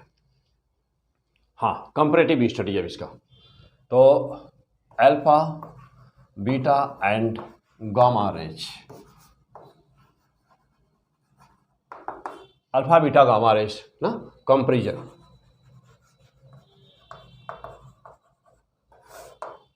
चलो बेटा, तो जैसा इनका कंपैरेटिव स्टडी किया जाए, कंपैरिजन किया जाए, तो नंबर वन कंपेयर किया जाए। Number 1 velocity. तो वेलोसिटी देखा जाए तो अल्फा के पहले ले लिया जाए, अल्फा लेते हैं बेटा वेलोसिटी। तो वेलोसिटी नंबर 1, अल्फा की वेलोसिटी कितनी है, अल्फा की वेलोसिटी हम लोग ये देखते हैं कि यह 1.4 × 10⁻⁶ metre per second to 2.2 × 10⁻⁶ metre per second होता है वेलोसिटी, अल्फा की वेलोसिटी।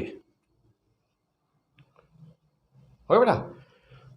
अच्छा, अब एक बात ध्यान देना बेटा कि अब इस सबका हम डाटा आपको दे रहे हैं ना, मेन जो पॉइंट होते हैं उनका डाटा हम दे रहे हैं आपको एक साथ सब। अल्फा की वेलोसिटी यहां से यहां तक, एक न्यूक्लियस से जितने अल्फा पार्टिकल्स निकलते हैं सबकी वेलोसिटी कांस्टेंट होती है, सेम होती है, लेकिन डिफरेंट एलिमेंट से निकलने वाले अल्फा पार्टिकल की वेलोसिटी डिफरेंट होती है। तो all alpha particles emitted from a single nucleus has same velocity, but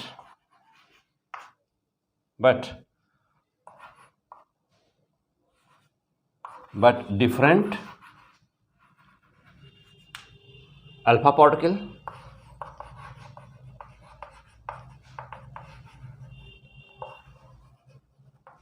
emitted from different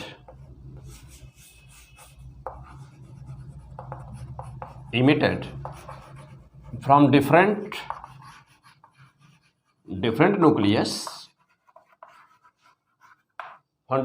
nucleus से निकल रहे हैं ना, तो but different alpha particles emitted from different nucleus has different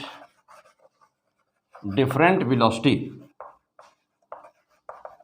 तो ये पॉइंट पहले मेंशन करिए वेलोसिटी के विषय में। अल्फा की बात हो रही है अभी, अल्फा पार्टिकल। तो अल्फा पार्टिकल पहले मेंशन करिए कि अल्फा पार्टिकल के लिए क्या होता है बेटा। तो अल्फा पार्टिकल वेलोसिटी का रेंज ये है, यहां से यहां तक हो बेटा।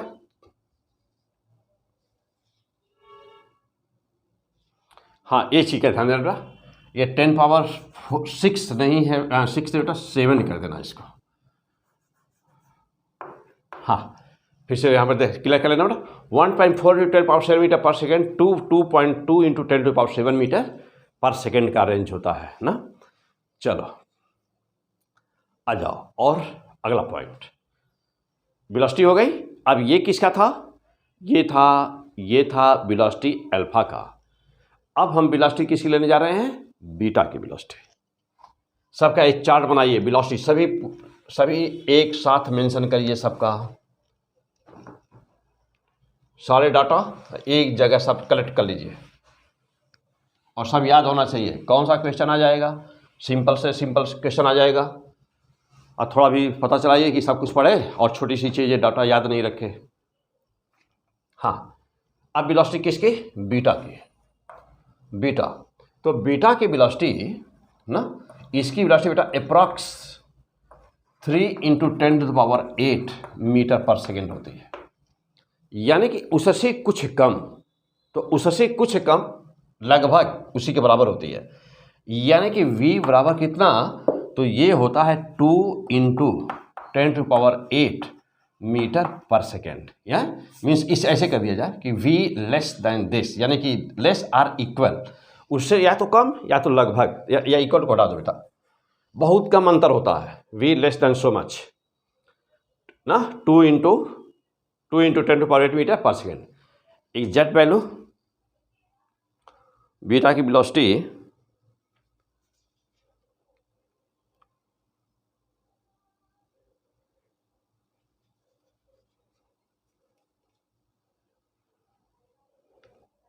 चलो ठीक है, 2 × 10⁸ मीटर पर सेकेंड आप लिखते हैं अप्रॉक्स ना।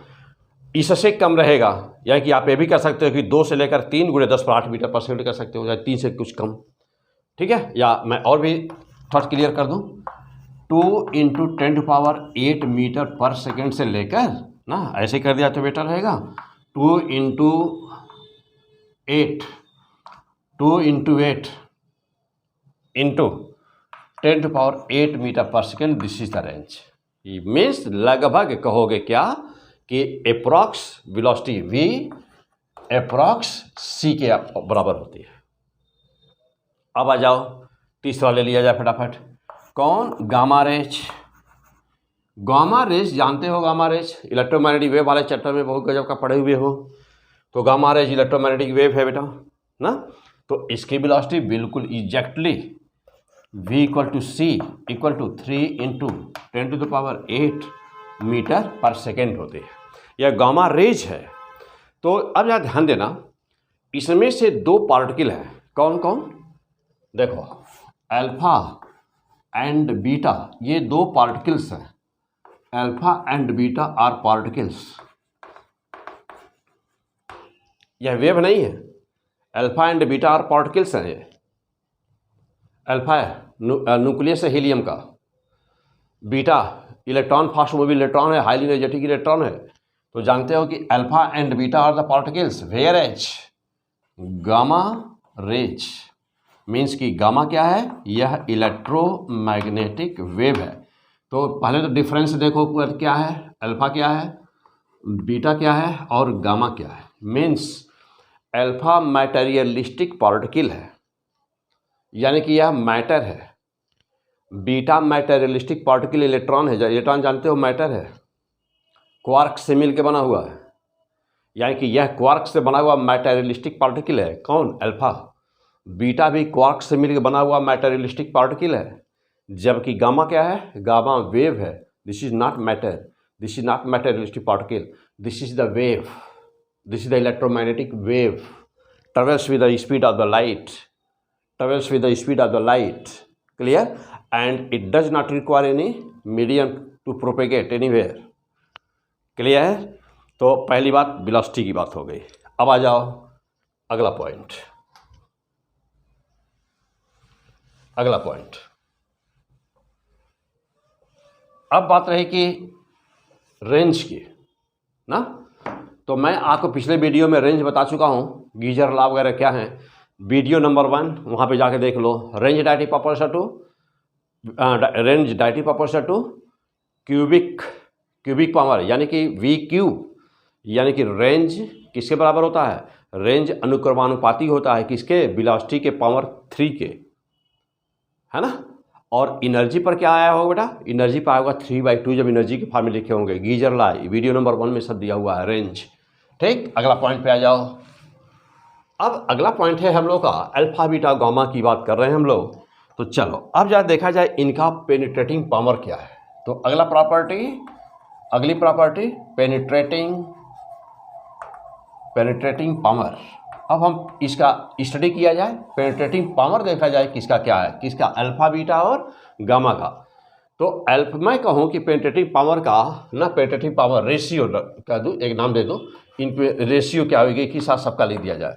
तो देखो बेटा, रेशियो क्या होगा? तो ratio of the penetrating power, यदि इसका है 1 तो इसका बीटा का कितना होना बेटा? रेशियो अभी पूछा था मैं आपसे क्वेश्चन के रूप में 100।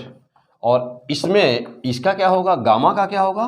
तो या ऐसे कर दिया जाए बेटा, पेनिट्रेटिंग पावर रेशियो ना, ratio alpha ratio beta ratio gamma कितना हुआ? अल्फा का 1, बीटा का 100 टाइम्स और गामा का ना इसका 100 टाइम्स। तो कितना हो गया? 10,000। यस, तो this is the correct answer. तो किस पे निशान मारना था हमको? 1:100:10,000 वाले ऑप्शन पर निशान मारना था। तो दिस इज द आंसर। तो क्या हो गया? Penetrating power. अब यदि इसको उल्टा कर दिया जाए ना, अब यदि इसको उल्टा कर दे तो यही बन जाता है आयोनाइजेशन पावर का रेशियो। तो चलो फटाफट मार दो इसको, देखो अल्फा बीटा गामा। अब आयोनाइजेशन पावर,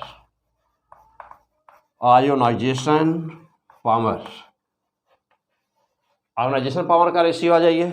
चलो आयोनाइजेशन पावर का रेशियो देखो, alpha ratio beta ratio gamma. क्या बनेगा? उल्टा करो, इसको उल्टा कर दो। तो 10,000 यदि इसका हो तो इसका कितना होगा? 100 होगा। और इसका कितना होगा? इसका होगा 1 होगा ना, यानी कि यह 10,000 है। 10,000 बेटा, तो यह 10,000 है। ओके, यह 10,000 है, तो यह 100 है, तो यह 1 है। या इसको ऐसे भी लिख सकते हो, कैसे? आयोनाइजेशन पावर ऐसे भी लिख सकते हो। देखो इसी को ऐसे भी लिख सकते हो, ऐसे भी लिख सकते हो। कैसे? Alpha ratio beta ratio gamma, इसको लिख सकते हो 1 तो इसको ले सकते हो कितना 1/100 और इसको ले सकते हो कितना 100 में 100 टाइम्स फिर से तो 1/10,000 कर सकते हो ना। तो this is the ionization power. अब जरा ध्यान देना, अब जरा ध्यान दीजिएगा। सवाल है कि ऐसा कैसे, why, what is the reason behind this, what is the reason behind this, ऐसा हुआ क्यों, ऐसा इसलिए हुआ, हाँ जल्दी बोलो, ऐसा क्यों, ऐसा इसलिए हुआ क्योंकि अल्फा की वेलोसिटी कम है। तो यदि गैसेस में मीन्स कि एटमॉस्फेयर में अल्फा बीटा गामा यदि इमिट हो, ट्रेवल करे, तो जिसकी वेलोसिटी ज़्यादा होगी, तो वेलोसिटी ज़्यादा यानी एनर्जी ज़्यादा जिसकी वेलोसिटी ज़्यादा होगी, तो ज़्यादा वेलोसिटी होने से वो तो फास्ट मूव कर गया। जिसकी वेलोसिटी कम होगी तो वही ना जो गैसियस एटमॉस्फेयर के यानी गैसेस के जो एटम हैं, तो उनके संपर्क में कौन आएगा, जिसकी वेलोसिटी कम होगी। और जिसकी वेलोसिटी ज़्यादा होगी वो तो ट्रेवल कर गया, निकल गया, और जिसकी वेलोसिटी कम होगी वही ना उसके संपर्क में आएगा, जिसकी वेलोसिटी कम होगी वही ना उसके संपर्क में आएगा। तो वेलोसिटी किसकी कम, अल्फा की। तो अल्फा जो एटमॉस्फेयर के एयर मॉलिक्यूल्स हैं, तो उनके संपर्क में अल्फा ज़्यादा देर रहता है। तो जो ज़्यादा देर संपर्क में रहेगा वह इंटरैक्शन ज़्यादा करेगा। तो अल्फा का इंटरैक्शन एटम के गैसियस एटम के साथ ज़्यादा है। फिर से सुनो, अल्फा का इंटरैक्शन टाइम वेलोसिटी कम होने के कारण ज़्यादा है। वह एयर मॉलिक्यूल के संपर्क में ज़्यादा देर तक रहता है, इसीलिए वो आयनाइज कर देता है। जबकि गामा वेलोसिटी प्रकाश की चाल के बराबर, तो गामा की स्पीड ज़्यादा होने के कारण गामा बिना इंटरैक्ट किए पास कर जाती है। बीटा की वेलोसिटी चूँकि उससे कुछ कम है, तो वह भी बहुत ज़्यादा इंटरैक्ट नहीं कर पाता। लेकिन मैक्सिमम आयोनाइजेशन कौन करेगा, अल्फा करेगा। क्लियर हो गए दो बातें। चलो अगला पॉइंट। अब नेक्स्ट पॉइंट,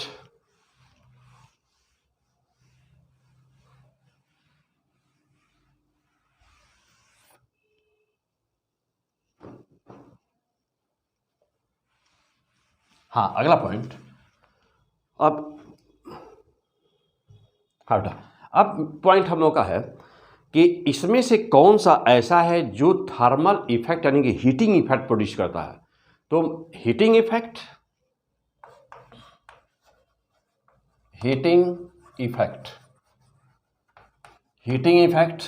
कौन प्रोड्यूस करता है। हीटिंग इफेक्ट प्रोड्यूसेस बाय किसके द्वारा, जल्दी बोलो, प्रोड्यूसेस बाय अल्फा पार्टिकल्स। इसीलिए इसके नाम के आगे देखो बेटा पार्टिकल्स लगा हुआ है। तो अल्फा पार्टिकल्स प्रोड्यूस करता है। क्लियर। तो क्या beta particle heating effect produce करता है, नो। तो beta and gamma does not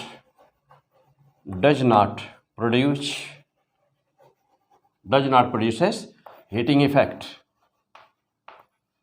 ये प्रोड्यूस नहीं करते। अच्छा अब अगला पॉइंट आ जाओ। अब ये बताओ ना, अब ये तो हीटिंग इफेक्ट की बात है बेटा, कौन प्रोड्यूस करता है। यानी कि हीटिंग इफेक्ट मीन्स कि यदि अल्फा पार्टिकल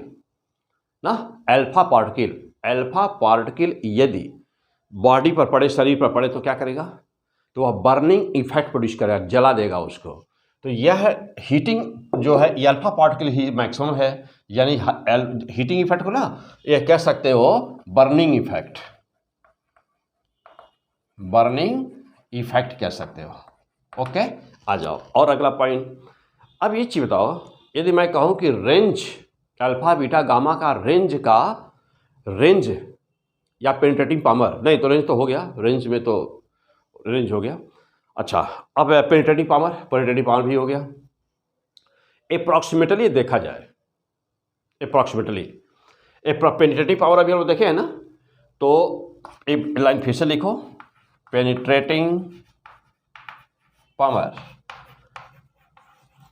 यदि मैं ये कहूँ कि पेनिट्रेटिंग पावर अल्फा का अप्रॉक्सीमेटली कितना है, तो penetrating power of of alpha ना, तो कितना है, तो यह 0.1 mm ऑफ एल्यूमिनियम, यानी कि 0.1 mm एल्यूमिनियम है तो वह इसको पेनिट्रेट कर देगा 100%। ये अल्फा का है।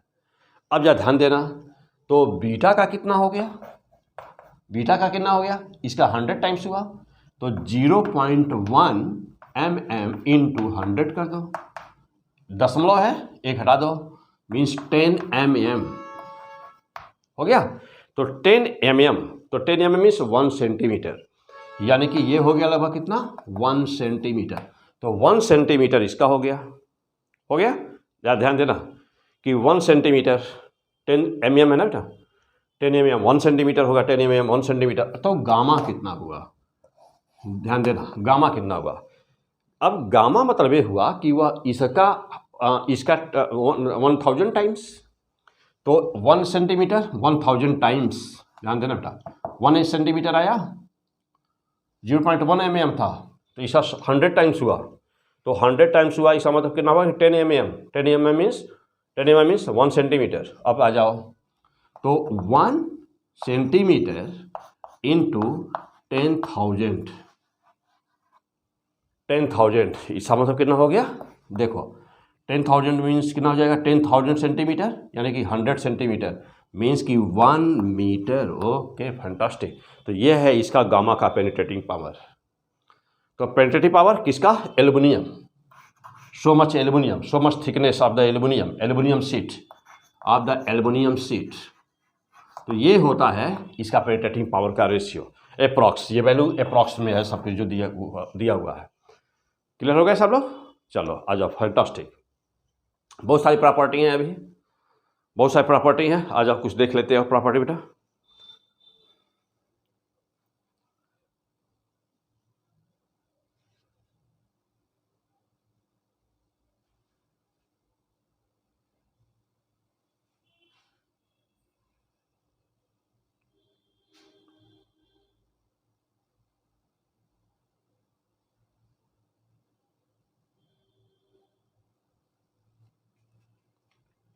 हो गया, चलो फिलहाल तो अभी हम लोग, हाँ चलिए, तो हम लोग देख रहे थे अल्फा बीटा गामा की प्रॉपर्टी देख रहे थे। तो क्या क्या देखा फिलहाल अब हम लोगों ने अभी तक, हाँ बेटा तुम्हारे एनसीईआरटी बुक में क्या दिया हुआ है, तो फिर मैं देख लेता हूँ अभी और आगे। चलिए छोड़िए,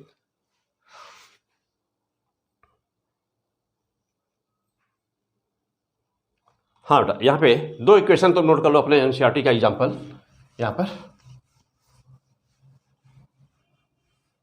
जो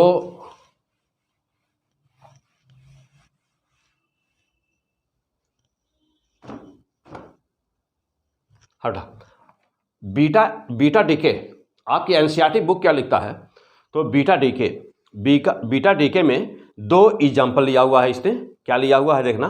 तो ए फास्फोरस सल्फर में चेंज हो रहा है 15, तो लिखा बीटा इमिशन, देखो बेटा ये आपके एनसीईआरटी बुक ना, क्या पढ़ रहे हैं, P100 फिजिक्स। क्लियर, चलो तो अब यह सब फिनिश करने के बाद में देखो आपका एनसीईआरटी क्या लिखता है। एक लाइन लिखा हुआ है कि बीटा इमिशन, एक हेडिंग पड़ा हुआ बेटा, बीटा इमिशन, और एग्जाम्पल के रूप में 2 एग्जाम्पल दिया हुआ है। तो दिया हुआ है phosphorus 15P32 emitted beta particle and changes in the sulphur, तो 16 यस 32, और अब इमिशन किसका हो रहा है बेटा, +-1 बीटा 0 प्लस क्या बनेगा, एंटी न्यूट्रिनो। बीटा है तो याद रखना बीटा के साथ कभी न्यूट्रिनो नहीं हो सकता, बीटा के साथ हमेशा कौन होगा, anti neutrino, keep in mind always, -1 beta 0। तो ये बीटा इमिशन पहला एग्जाम्पल। दूसरा एग्जाम्पल, एक दूसरा एग्जाम्पल भी दिया हुआ है सोडियम का 11 हाँ बेटा 11 एन, सोडियम है 11, नहीं सोडियम नहीं बेटा, ये सोडियम नहीं है, यह नाइट्रोजन है, तो नहीं 11 है ना बेटा, तो सोडियम ही होगा। तो 11 एन 22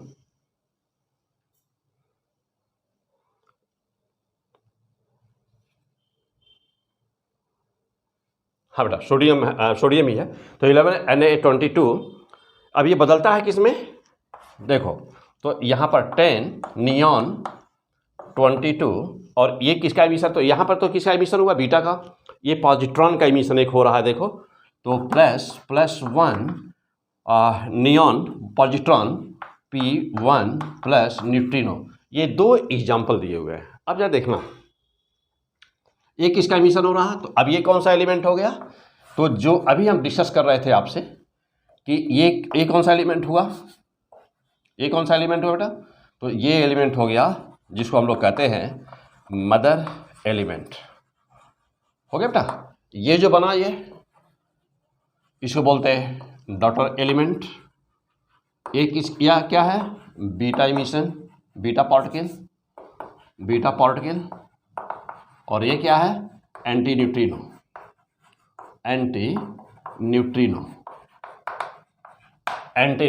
ओके, यहाँ पर देखो यही चीज same as it is here, और ये क्या है, पॉजिट्रॉन, ये है पॉजिट्रॉन, ये क्या है, न्यूट्रिनो, ये है न्यूट्रिनो। ओके, तो ये 2 एग्जाम्पल आपके दिए हुए हैं, हाँ जानते हैं। अब देखिए यहाँ पर क्या हो रहा है, यहाँ पर सोडियम चेंज हो रहा है नियॉन में, यहाँ पर क्या फास्फोरस हो रहा है सल्फर में, बीटा का एमिशन हो रहा है। तो जब बीटा का एमिशन होता है तो जरा देखिएगा यहाँ पर एटॉमिक नंबर 15 है और यहाँ पर एटॉमिक नंबर 16 है, यानी कि एक एटॉमिक नंबर बढ़ जाता है। यहाँ पर देखिए जब कभी भी पॉजिट्रॉन का होगा तो पॉजिट्रॉन में 11 था यहाँ सोडियम, यहाँ पर देखिए 11 था एटॉमिक नंबर, और एक यहाँ से बढ़ गया, एक पॉजिट्रॉन है एक घट गया और हो गया यह 10, यानी कि एग्जाम्पल। और यह हेडिंग कौन सी रही, बीटा इमिशन। तो there are 2 types of the beta emission, this and this, number 1 and number 2, 2 हैं। एक में किसका इमिशन, पॉजिट्रॉन का, दूसरे में किसका या बीटा का, और दूसरे में पॉजिट्रॉन का इमिशन। Clear, okay. बाकी सब कुछ अभी पढ़े हुए हैं और कुछ आपकी एनसीईआरटी बुक में बेटा है नहीं, सब कुछ देखो मेरे सामने है यहाँ पर ना, कुछ भी है नहीं, बहुत ही इसमें तो एनसीईआरटी में तो कुछ भी नहीं दिया हुआ है। एनसीईआरटी में मेन कुछ लाइनें दी हुई हैं, लेकिन थ्योरी उतना आपको यदि याद हो गया सब कुछ, द बेस्ट एनसीईआरटी किताब अपने ये बार रीडिंग लगा लीजिए उसका। लेकिन इतना देखने के बाद ना फिर उसको एनसीईआरटी बुक छूने की ज़रूरत है ही नहीं, क्यों, मेन डाटा ये 2 एग्जाम्पल दिए हुए हैं, बाकी तो सब अभी आप पढ़े हुए हैं। तो फिलहाल आज का एपिसोड, इस एपिसोड को यहीं रोक दिया जाए, और अभी जो प्रॉपर्टी में कुछ अल्फा बीटा गामा की कुछ अदर प्रॉपर्टी जो भी कुछ छुट्टी होगी, तो अभी हम लोग लेते हैं रेडियो एक्टिविटी पार्ट सेकेंड में लेते हैं हम लोग, यानी कि रेडियो एक्टिव चैप्टर जो हम लोग का बेटा रेडियो एक्टिव चैप्टर पार्ट 1 हो चुका है, कल ही पढ़ चुके आप। आज हम लोग देख रहे हैं क्या, रेडियो एक्टिव पार्ट सेकेंड, और फिर हम लोग अभी आफ्टर द ब्रेक देखेंगे रेडियो एक्टिव पार्ट 3 देखेंगे। अब क्या कौन सी हेडिंग आने वाली है, अब इसके बाद में, तो अब हम लोग की हेडिंग आने वाली है कौन सी, अब इसके बाद हम लोग देखेंगे ग्रुप डिस्ट्रीब्यूशन। जब अल्फा बीटा गामा का एमिशन होता है तो जो डॉटर एलिमेंट होता है वह पीरियोडिक टेबल में उसका ग्रुप डिस्ट्रीब्यूशन, जिसको बोलते हैं ग्रुप डिस्प्लेसमेंट लॉ ना, यानी कि शॉडी-फाइजान्स लॉ, तो देखेंगे हम लोग वह। अब प्लस रेडियो एक्टिव इक्वेशंस जो होते हैं, एक्सपोनेंशियल इक्वेशन, यानी कि equations of the radio activity देखा जाएगा हम लोग, इसके बाद देखेंगे हम लोग। क्लियर, यानी कि रदरफोर्ड इक्वेशन देखा जाएगा, ये देखा जाएगा। रेडियो एक्टिविटी जो प्रोसेस होती है उसमें 4 सीरीज होती हैं, देयर आर 4 सीरीज ना, तो अब वह 4 सीरीज देखा जाएगा। इसके बाद में हाफ लाइफ टाइम क्या होता है, एवरेज लाइफ टाइम क्या होता है, इसके बाद ये देखा जाएगा। यूरेनियम डेटिंग क्या होती है, क्लियर, और कार्बन डेटिंग क्या होती है ये देखा जाएगा, और उसके बाद में बहुत सारी चीज़ें हैं ना, और उसके बाद में एग्जाम्पल न्यूमेरिकल्स देखा जाएगा। तो फिलहाल इस एपिसोड अभी यही रोकते हैं, इसके बाद में फिर अभी मिलते हैं। ओके, तब तक के लिए बेस्ट ऑफ लक, अच्छी तरह से रिवाइज करिए, जम करके पढ़िए। ओके।